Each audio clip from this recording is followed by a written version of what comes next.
Wait, sorry. One more time. Sorry. Do y'all have iron sights? That's why I don't go to the gun range. Because I don't want some Uncle Tom dude standing over my neck telling me how to shoot my gun. Damn, dude. That's crazy as hell, too.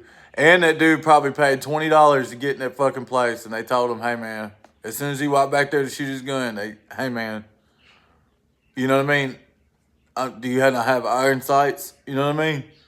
How come they didn't tell you, bro, when you first walked in that motherfucker, bro, that you can't shoot your gun because you don't have iron sights? I don't know. That's the main reason why I don't like going, y'all. Fuck that gun range. I ain't going. I got my own gun range.